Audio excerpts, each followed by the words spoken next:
Puri uring thokpa samhaudaba chahiga chanadana pokhauba madi unsa khuijilakpa kuchu kumen mangsilakpa amasung unsa dry oiba se omega-3 supplement chaba natraga ngada yauba thauna khara makai kokhanba ngami haina akhang ahai singna hairi akhang ahai singna haibagi matungina diet na maram oiraga thorakpa puri uring nataba cortisol amadi stress na maram oiraga unsa da thorakpa puri uring amadi unsa ngangba adu ngagi thauda yauba eicosapentaenoic acid EPA na phanba ngami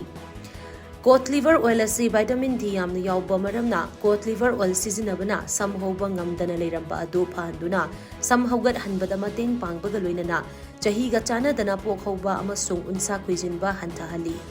samudrada phangba algae asi ngana omega sungbagi maruiba chinjakni maram aduna algae oil sizinabana unsadagi ising mangkigadaba adu phajinduna thamlaga unsa adu thot nauna leihanbada mateng pangi haina akhang ahaigi report asina makatari